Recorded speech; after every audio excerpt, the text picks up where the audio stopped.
আসসালামুআলাইকুম দর্শক, আবারও স্বাগতম জানাচ্ছি আমার আজকের আয়োজনে থাকছে ডালের বড়ি দিয়ে মাছ রান্না। তবে রান্নাটি হবে সম্পূর্ণ পেঁয়াজ ছাড়া রান্নার আরও দুটো রেসিপি আমার চ্যানেলে আগেই আপলোড করা আছে, চাইলে দেখে নিতে পারেন।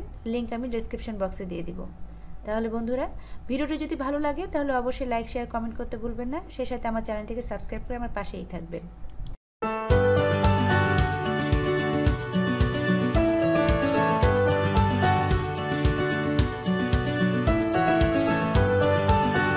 আজকের রান্নাটি করার জন্য আমি এখানে নিয়ে নিয়েছি কাতল মাছ।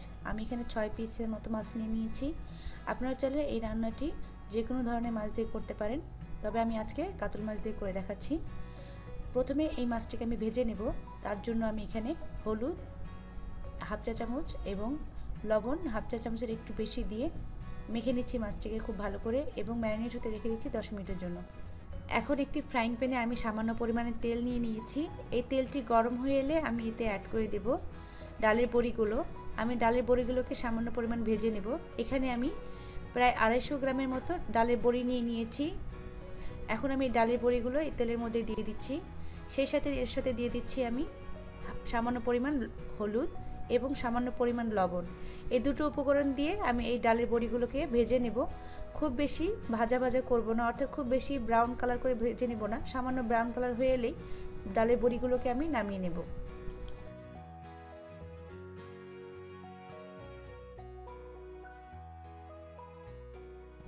ডালের বড়িগুলো আমার ভেজে নেওয়া হয়ে গেছে। এখন আমি একই প্যানে আবারও তেল অ্যাড করে দিচ্ছি।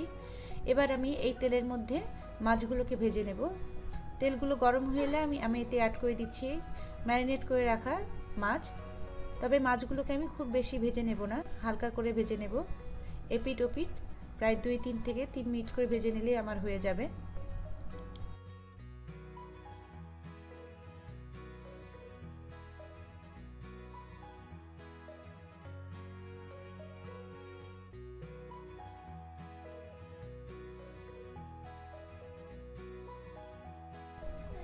মাছগুলো ভেজে নেওয়া হয়ে গেছে। এখন আমি একটি পাত্রে মাছগুলোকে উঠিয়ে রাখছি।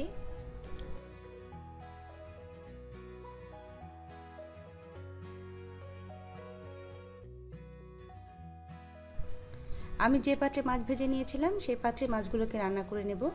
আর এর জন্য পাত্রে আমি আবারও সামান্য পরিমাণ তেল অ্যাড করে নিয়েছি। এবার আমি এতে দিয়ে দেব টমেটো। আমি এখানে ফ্রোজেন টমেটো ব্যবহার করছি।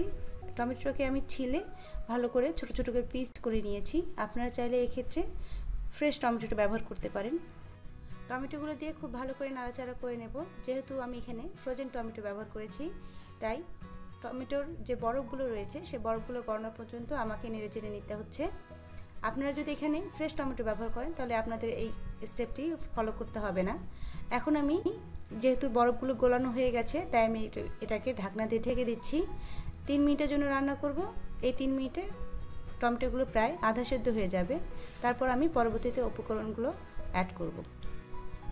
3 মিনিট পরে দর্শক দেখতে পাচ্ছেন টমেটোগুলো পুরোপুরি সেদ্ধ হয়ে গেছে। এবার আমি এতে অ্যাড করে দেব বাকি উপকরণগুলো। প্রথমেই আমি অ্যাড করে দিচ্ছি আদা, রসুন ও জিরার পেস্ট। আমি এখানে আদা, রসুন, জিরা একসাথে বেটে নিয়েছি। আপনারা চাইলে আলাদা আলাদা ব্যবহার করতে পারেন। সেক্ষেত্রে আপনাদেরকে 1.25 চামচ করে আদা, 1.25 চামচ করে রসুন এবং হাফ চা চামচ জিরার পেস্ট দিতে হবে। এবার এই 3টি উপকরণ একসাথে আমি দিয়ে দিচ্ছি প্রায় 2 চা চামচের মতো। দিয়ে দিচ্ছি কাঁচামরিচের ফালি 3-4টি। ঝালটি আপনারা আপনাদের পছন্দ অনুসারে দেবেন। আর দিয়ে দিচ্ছি হলুদের গুঁড়া দিচ্ছি আমি হাফ চা চামচ। মরিচের গুঁড়া দিয়ে দিচ্ছি হাফ চা চামচ। এখানেও আপনাদের যে পছন্দ অনুসারে ঝালটি অ্যাড করতে হবে। আর দিয়ে দেব লবণটিও আপনাদের স্বাদ অনুসারে দেবেন। এবার সব উপকরণ একসাথে দেওয়া হয়ে গেলে আমি খুব ভালো করে নেড়ে চেড়ে এতে সামান্য পরিমাণ পানি অ্যাড করে দিচ্ছি এবং পানি অ্যাড করে দিয়ে আমি ঢাকনা দিয়ে মশলাগুলোকে কষানোর জন্য রান্না হতে দিচ্ছি।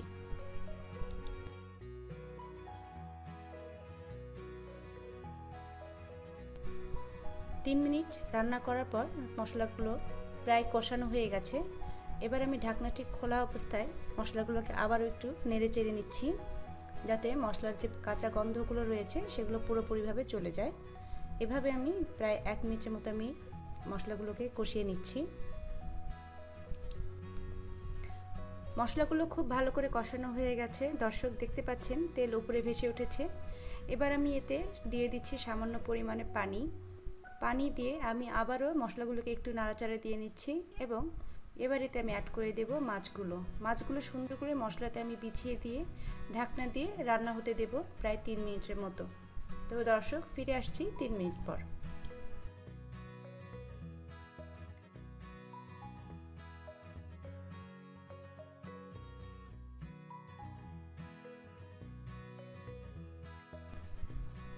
ফিরে এলাম 3 মিনিট পর। 3 মিনিট মাছের এক সাইড রান্না করা হয়ে গেছে। এবার আমি মাছগুলোকে উল্টিয়ে দেব। খুব ভালো করে সাবধানে মাছগুলোকে উল্টিয়ে নিচ্ছি এবং আবারও আমি ঢাকা দিয়ে রান্না করতে দেব 3 মিনিটের জন্য। তো ফিরে আসছে দর্শক 3 মিনিট পর।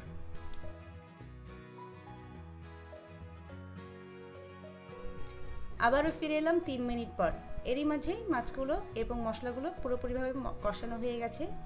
এবার আমি আবারও মাছগুলোকে মশলার সাথে একটু উল্টে পাল্টে নিচ্ছি। উল্টে পাল্টে না হয়ে গেলে আমি অ্যাড করে দিলাম পানি। এখানে আমি 1.5 কাপ পরিমাণ পানি অ্যাড করে দিচ্ছি। ডালের বড়ি দিয়ে রান্না করার সময় পানি অ্যাড করার ব্যাপারটিতে একটু খেয়াল রাখতে হবে। তা হচ্ছে ডালের বড়ি যাতে পানি শোষণ করে নেয় সেই পরিমাণ পানি অ্যাড করতে হবে।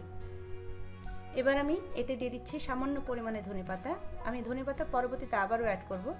রান্নার মাঝে ধনেপাতা দিলাম এই কারণে, ধনেপাতার ফ্লেভারটা যেন মাছের ভেতর পর্যন্ত পৌঁছায়, তার কারণে আমি রান্নার মাঝেই একটু ধনেপাতা দিয়ে দিলাম। এবার আমি ঢাকা দিয়ে দিচ্ছি এবং ঢাকনা দেওয়া অবস্থায় রান্না করে নেব 5 মিনিট। ফিরে আসছি বন্ধুরা 5 মিনিট। 5 মিনিট পর আমি এবার এতে অ্যাড করে দিচ্ছি ভেজে রাখা ডালের বড়ি। ডালের বড়িগুলো সুন্দর করে সমানভাবে চারপাশে ছড়িয়ে দিতে হবে। চামচ দিয়ে হালকা হাতে ডালের বড়িগুলোকে আমি একটু নাড়াচাড়া করে নিচ্ছি। নিয়ে 5 মিনিট পর ঢাকনা দিয়ে ঢেকে রান্না হতে দিচ্ছি। তো ফিরে আসছে দর্শক 5 মিনিট পর।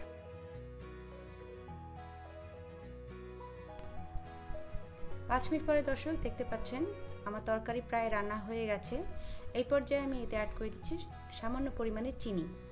যেহেতু আমি টমেটো ব্যবহার করেছিলাম আর টমেটোটি দেশি টমেটো ছিল, আর দেশি টমেটোর টকের পরিমাণ একটু বেশি হয়, আর এই টকের পরিমাণটি ব্যালেন্স করার জন্যই আমি এখানে এতে সামান্য পরিমাণে চিনি ব্যবহার করছি। এবার এতে আমি দিয়ে দেব ধনেপাতা কুচি দিয়ে আমি ঢাকনা দিয়ে আবারও রান্না হতে দেব প্রায় 2 মিনিটের মতো। 2 মিনিট পরে আমি এই মাছটি সার্ভ করে আপনাদেরকে দেখাচ্ছি। তো ফিরে আসি দর্শক 2 মিনিট পর। হয়ে গেল দর্শক পেঁয়াজ ছাড়া ডালের বড়ি দিয়ে মাছ রান্না। আশা করি আমার আজকের রেসিপিটি আপনাদের ভালো লেগেছে। ভালো লাগলে লাইক শেয়ার কমেন্ট করতে ভুলবেন না। সেই সাথে আমার চ্যানেলটিকে সাবস্ক্রাইব করে আমার পাশেই থাকবেন। তাহলে এই পর্যন্ত বন্ধুরা, দেখা হবে পরবর্তী ভিডিওতে। সেই পর্যন্ত ভালো থাকবেন আর আমার জন্য দোয়া করবেন। আল্লাহ হাফেজ।